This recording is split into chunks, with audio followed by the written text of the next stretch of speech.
مجرموں کے ایک ممکنہ ساتھی کی تصویر جس کی شناخت ابھی تک نہیں ہو سکی تھی۔ امریکی سفیر بے چینی سے پہلو بدلتا رہا۔ بالآخر اس نے کہا، مجھے تو ان تمام باتوں میں کوئی ربط نظر نہ آتا ہے۔ ڈیوڈ کیلی کشمیریوں کے قبضے میں ہے، یعنی کشمیر میں ہے، اور آپ کہتے ہیں کہ اس جرم میں ایک امریکی بھی ملوث ہے۔ میں بصد احترام آپ کو یاد دلا دوں کہ آپ محض کشمیریوں کے دعوے کی بنیاد پر یہ بات کہہ رہے ہیں۔ سنیل نے کہا، تم کہتے ہو کہ ڈاک گاڑی ایئرپورٹ کی پارکنگ لاٹ میں ملی ہے، اس سے تو یہ لگتا ہے کہ اسے جہاز کے ذریعے لے گئے ہیں۔ میرا خیال ہے مجرم ہمیں باور بھی یہی کرانا چاہتے تھے، لیکن ان کا جہاز پر سوار ہونا اتنا آسان نہیں۔ سیکورٹی بہت سخت ہے، خاص طور پر ہتھیاروں کے سلسلے میں بہت سخت چیکنگ ہوتی ہے، اور پھر فوراً ہی ایئرپورٹ پر سیکورٹی کو الرٹ کر دیا گیا تھا۔ تمہارا مطلب ہے کشمیری جھوٹ بول رہے ہیں؟ نہیں، وہ بلا وجہ اتنا بڑا خطرہ مول نہیں لے سکتے، سنیل نے اعتراف کیا، لیکن میں سمجھتا ہوں کہ یہ کام وہ خود نہیں کر سکتے۔ دہلی میں ان کا زور ہے، لیکن بمبئی کی بات مختلف ہے، اور میں جس امریکی کی بات کر رہا ہوں ممکنہ طور پر کیلی کے باڈی گارڈ کو اسی نے شوٹ کیا ہے۔ ممکن ہے اس کی خدمات کرائے پر حاصل کی گئی ہوں۔ دہشت گرد تنظیمیں پہلے بھی ایسا کرتی رہی ہیں، لیکن اگر کشمیری یہ دعویٰ کر رہے ہیں کہ کیلی کو ہمارے علاقے سے نکالا جا چکا ہے تو یقینی طور پر جھوٹ بول رہے ہیں، اس لیے یہاں دباؤ ڈالے رکھنا ضروری ہے، اور میرا خیال ہے آپ بھی اس حق میں ہوں گے۔ یہ آخری بات سنیل نے پولیس کمشنر سے مخاطب ہو کے کہی تھی۔ کمشنر شرما نے پرخیال انداز میں سر کو تفہیمی جنبش دی، پھر وہ جگن ناتھ کی طرف مڑا۔ تم نے صبح کشمیر لبریشن فرنٹ کو لسٹ سے خارج کر دیا تھا، ان کے بارے میں تم کیا جانتے ہو؟ کچھ بھی نہیں سر، ہمارے خیال میں یہاں ان کی سرگرمیاں کبھی شروع ہو ہی نہیں سکیں۔ اب یا تو ہم سے اندازے کی بدترین غلطی ہوئی ہے، یا پھر انہوں نے یہ کام کرائے کے آدمیوں سے کروایا ہے، لیکن مقامی مدد کے بغیر۔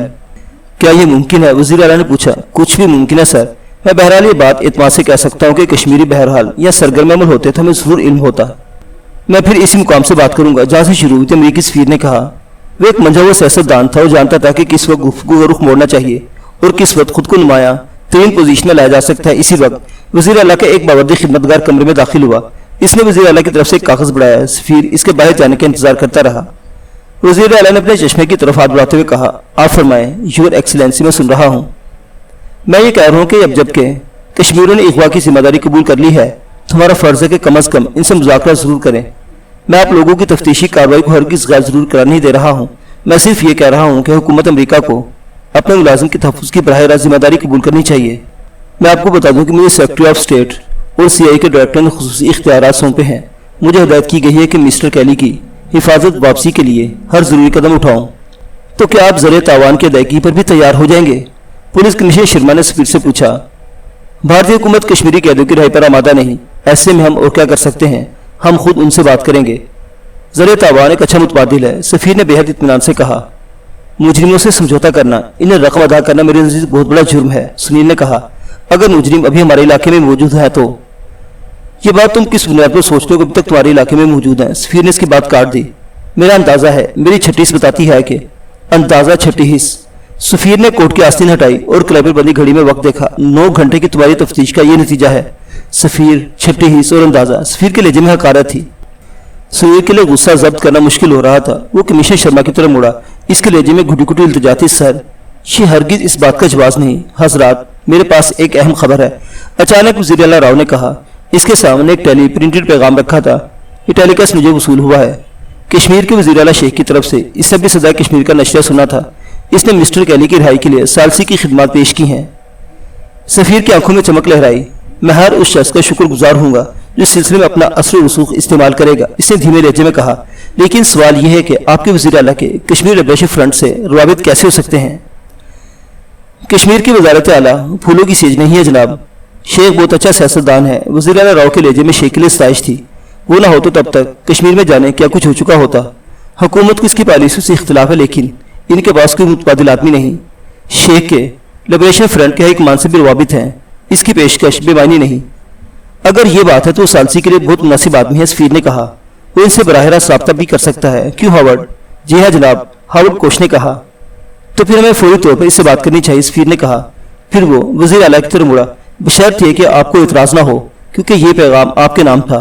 اب بہرحال گیند ہمارے کورٹ میں ہے۔ ہاں ایک بات اور، وہ کہتے کہتے رکا، پھر بولا، اگر ہمارے مذاکرات ہوتے ہیں تو آپ کی طرف سے کوئی ایسا ویسا قدم ہمارے لیے پریشانی اور شرمندگی کا باعث ہو سکتا ہے۔ آپ لوگ ہمیں اپنے اقدامات سے باخبر رکھیے گا، بلکہ پہلے ہم سے مشورہ کر لے تو بہتر ہوگا۔ ضرور، لیکن ضروری نہیں ہوگا کہ آپ کا مشورہ قبول بھی کیا جائے۔ فیصلے تو ہم ہی کریں گے، میرے صوبے میرے دائرہ اختیار سے باہر کچھ بھی کریں، کیسے ہی سودہ بازی کریں، لیکن میرے صوبے کی حد میں یہ ایک قتل اور اغوا برائے تاوان کا سنگین ترین کیس ہے۔ جس کے مجرموں کو کیفر کردار تک پہنچانا میرے ان پولیس افسروں کا فرض ہے۔ راؤ نے دو ٹوک لہجے میں کہا۔ بالکل ٹھیک فرمایا آپ نے، سنیل نے بآواز بلند تائید کی۔ معزز سامعین حضرات، اغوا کی یہ کہانی بھی جاری ہے، بقیہ واقعات اگلی قسط میں۔ اللہ حافظ۔